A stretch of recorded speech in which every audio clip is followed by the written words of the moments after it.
إن الحمد لله نحمده ونستعينه ونستغفره ونعوذ بالله من شرور أنفسنا ومن سيئات أعمالنا من يهده الله فلا مضل له ومن يضلل فلا هادي له وأشهد أن لا إله إلا الله وحده لا شريك له وأشهد أن محمدا عبده ورسوله أما بعد فإن خير الحديث كتاب الله وخير الهدي هدي محمد صلى الله عليه وسلم وشر الأمور محدثاتها وكل محدثة بدعة وكل بدعة ضلالة وكل ضلالة في النار. أعوذ بالله السميع العليم من الشيطان الرجيم. بسم الله الرحمن الرحيم. الرجال قوامون على النساء بما فضل الله بعضهم على بعض وبما أنفقوا من أموالهم. معزز سامعین کرام، حاضرین جمعہ، آج بتاریخ 21 رجب 1442 ہجری مطابق 5 مارچ سن 2021 عیسوی کے اس خطبہ جمعہ میں آج کا میرا موضوع ہے سادہ شادی عام کرو، جہیز خوری بند کرو. عنوان ہے سادہ شادی عام کرو، جہیز خوری بند کرو. اولاً تمام تعریف اللہ رب العالمین کے لیے لائق زیبا ہے جو ساری کائنات کا خالق اور مالک، مربی اور پالنہار ہے. درود و سلام نازل ہو تمام انبیاء کرام پر، خصوصیت کے ساتھ ہمارے آخری نبی جناب محمد رسول اللہ صلی اللہ علیہ وسلم پر. میرے بھائیوں، جہیز شادی کی ظالمانہ رسم ہے. اپنے کردار پر ڈال کر پردہ کہتے ہیں کہ زمانہ خراب ہے. امت مسلمہ کی معاشرتی خرابیوں میں سے سب سے بڑھ کر خرابی شادی بیاہ کے موقع پر ہونے والی غیر شرعی رسم و رواج اور فضول خرچیاں ہیں، جس کے تعلق سے نبی کریم جناب محمد رسول اللہ صلی اللہ علیہ وسلم کا ارشاد ہے اعظم النکاح برکت لیس لہ مؤونہ. سب سے بابرکت نکاح وہ ہے، سب سے بابرکت شادی وہ ہے جس میں مال کم سے کم خرچ ہو. دور حاضر کی شادیوں میں اپنی حیثیت سے زیادہ خرچ کیا جا رہا ہے، حتیٰ کہ لوگ سودی قرض کی نوبت آ جاتی ہے جو وقتی نام و نمود اور شان و شوکت کے سوا کچھ نہیں ہے. بسا اوقات یہ قرض بھی حاصل نہیں ہوتی بلکہ شکایات کے انبار حصے میں آتے ہیں. آئیے میں آپ کو بتاؤں جہیز کے کیا معنی ہے. جہیز عربی زبان کا لفظ ہے. اس کے معنی اس سامان کے ہیں جو کسی کے لیے تیار کیا جاتا ہے. عرف عام میں جہیز کے معنی وہ سامان ہے جو نکاح کے وقت لڑکی کے سرپرستوں کی جانب سے اس کے ساتھ دیا جاتا ہے. یہ خالصتاً دنیاوی رسم ہے جس کا نکاح سنت سے میرے بھائیوں کوئی تعلق نہیں ہے. تحقیق سے یہ بات ثابت ہے کہ عرب میں نکاح شادی کے وقت لڑکی کو جہیز کے نام پر سامان دینے کا تصور تک ہی نہیں ہے، اور نہ ہی جہیز کا لفظ اس طرح کے معنوں میں استعمال ہوتا تھا. ہمارے پیارے نبی جناب محمد رسول اللہ صلی اللہ علیہ وسلم کی جانب سے حضرت فاطمہ رضی اللہ عنہا کو جہیز دینے کا تذکرہ جو کیا جاتا ہے، جبکہ حقیقت یہ ہے کہ آپ صلی اللہ علیہ وسلم نے حضرت علی کا رشتہ آنے پر ان سے مہر کی رقم کا سوال کیا تھا. حضرت علی کے پاس ایک گھوڑا اور ایک زرہ تھی. مشورے سے اس زرہ کو فروخت کر کے مہر کی رقم ادا کی گئی. آپ صلی اللہ علیہ وسلم نے اس رقم سے حضرت علی کے سرپرست ہونے کی حیثیت سے گھر کا ضروری سامان خریدا، جس میں ایک چادر، ایک تکیہ، ایک چکی اور ایک مشکیزہ شامل تھا. اس طرح کا کوئی سامان آپ صلی اللہ علیہ وسلم نے اپنے کسی دوسری صاحبزادی کو نہیں دیا۔ یہ ایسا کیوں کیا؟ اس لیے کہ حضرت علی اللہ کے نبی صلی اللہ علیہ وسلم کی کفالت میں تھے، تو گھر بسانے کے لیے آپ صلی اللہ علیہ وسلم نے حضرت علی کو یہ 4 چیزیں دی تھی۔ میرے بھائیوں، یہ جہیز نہیں تھا۔ اور حضرت فاطمہ کو دیے گئے سامان میں تا زندگی کوئی بھی سامان کا اضافہ نہ کیا، پوری عمر۔ اس کی بھی مثال ہے، گھر کے کام کاج، چکی پیسنا اور کنویں سے پانی کھینچ کے باعث کھینچنے کی وجہ سے حضرت فاطمہ کے ہاتھوں میں چھالے پڑ گئے تھے۔ آپ صلی اللہ علیہ وسلم کے پاس کچھ غلام آئے ہوئے تھے۔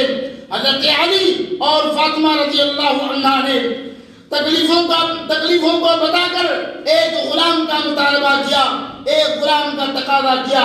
آپ صلی اللہ علیہ وسلم نے انہیں ایسا نہ کیا، انہیں غلام نہ کیا، بلکہ آپ صلی اللہ علیہ وسلم نے کیا کہا؟ آپ صلی اللہ علیہ وسلم نے کہا کہ 33 بار سبحان اللہ، 33 بار الحمدللہ اور 34 مرتبہ اللہ اکبر کا وظیفہ عطا فرمایا کہ یہی تمہارے خادم ہیں، اس سے تمہارے مشکل کام آسان ہو جائیں گے۔ یہ وظیفہ پا کر دونوں میاں بیوی خوش ہو گئے۔ اس وقت آپ صلی اللہ علیہ وسلم نے اپنے جگر گوشے پر اپنی غریب امت کو ترجیح دے کر اور حضرت علی کی فرمائش کو روک کر کے قیامت تک کے لیے مسلمانوں کو ایک بڑی مصیبت سے بچایا۔ کیونکہ ہندوؤں، میرے بھائیوں، مسلمانوں میں جو جہیز کی رسم ہے یہ ہندوانہ رسم ہے۔ یہ ہندوؤں کے ساتھ باہمی میل جول کے باعث معاشرتی رواج کے طور پر رائج ہوا ہے۔ یہ جہیز کا جو عام ہے، یہ جہیز کی جو رسم ہے، یہ ہندوؤں سے آیا ہوا ہے۔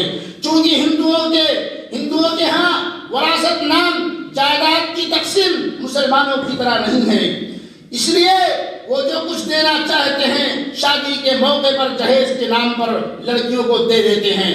اور ہندوؤں کے زیر اثر مسلمانوں نے بھی انہی کے رسم و رواج کو اپنے اندر سمو لیا، انہی کے رسم و رواج کو اپنے اندر جو ہے اپنا لیا۔ میرے بھائیوں، قرآن کریم کے اندر واضح طور پر ہے الرجال قوامون علی النساء بما فضل اللہ بعضهم علی بعض وبما انفقوا من اموالهم۔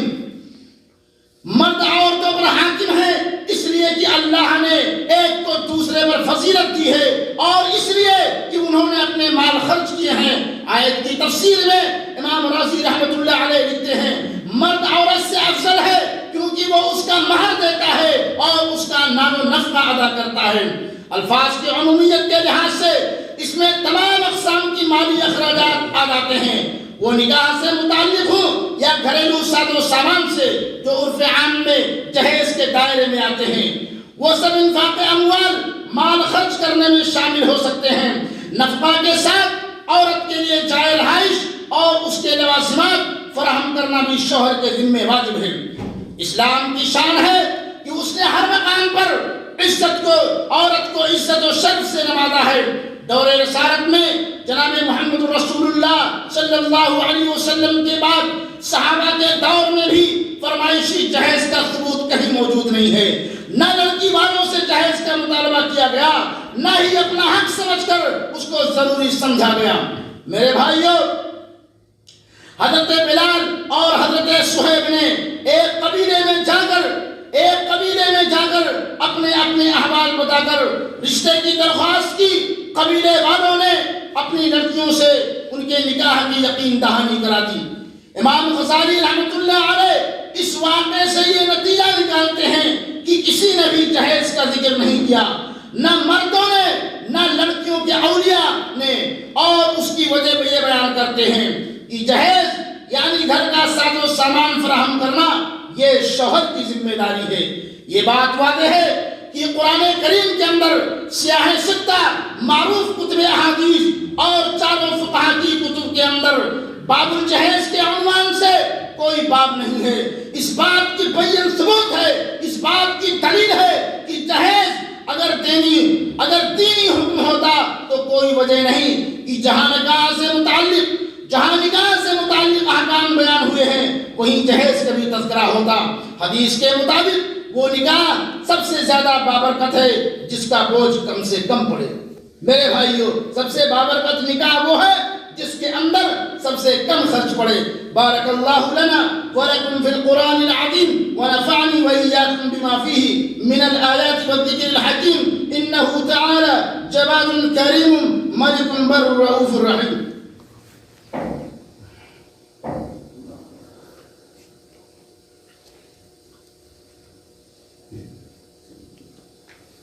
الحمد لله على إحساني والشكر له على توفيقي وامتناني وأشهد أن لا إله إلا الله وحده لا شريك له تعظيما لشاني وأشهد أن محمدا عبده ورسوله أما بعد. میرے بھائیو دین میں یہ اہم ترین ہدایت نکاح شادی کے بارے میں ہے. اس اہم ہدایت کو مد نظر رکھے بنا فقط جہیز کے خلاف علم بلند کرنا فتنے کا باعث ہی ہوگا، کیونکہ یہ ایک طرح سے ایک طرفہ بات ہے. جبکہ جہیز کے انتظام سے لڑکی والوں پر ناحق بار پڑتا ہے تو شایان شان ولیمے کے انتظامات، زیادہ مہر، مہندی، جوتا چھپائی جیسی رسموں سے لڑکے کو بھی حیران ہونا پڑتا ہے. ایک پہلو یہ بھی ہے کہ بھاری جہیز کی صورت میں لڑکی والے اپنے بیٹی کے سسرال میں عزت کا مقام بنانے میں کوئی کسر نہیں چھوڑتے ہیں، تو دوسری جانب شادی اور ولیمے کے چند گھنٹوں کی تقریب کی یادگار مثال بنانے کی دوڑ ہے، جس میں جہیز سے زیادہ یہ لوازم ٹارگٹ ہوتے ہیں. شادیاں، عروسی ملبوسات، bridal make up, professional photography اور پرتعیش کھانے. میرے بھائیوں ان میں اپنے اپنے معیار بھی کم ہی کم کوئی سے کوئی پیچھے ہٹنے کو تیار نہیں ہے. کوئی بھی کم سے کم پیچھے ہٹنے کو تیار نہیں ہے. کسی بھی معاملے کے اندر پیچھے رہ جاتا ہے تو ہمارا دین، ہماری شریعت جس میں کم خرچ شادی ہی کو زیادہ بابرکت بتایا گیا ہے. اگر ایسا نہ کیا گیا تو دوسری صورت میں فتنے فساد کی خبر دی گئی ہے. آج یہ فتنے خاندانوں میں جھگڑے، طلاق، بے سکونی، بے راہ روی کی صورت میں معاشرے کی بنیادیں ہلا رہے ہیں. ہم پھر بھی بے خبر بنے ہوئے ہیں. کیا یہ تماشا اور دھوکہ نہیں کہ شادی کی تمام مسلمانہ رسوم کی بنیادیں ہیں، یہ تمام فضول خرچی کی بنیادیں ہیں. میرے بھائیوں اس پر تبصروں اور رد عمل کو دیکھا جائے تو عوام کی اکثریت شادی کے اسراف فضول خرچی سے عاجز آ چکی ہے. فطرت کا بھی یہی تقاضا ہے، صرف جہیز فوری بند کرو نہیں بلکہ سادہ نکاح عام کرو.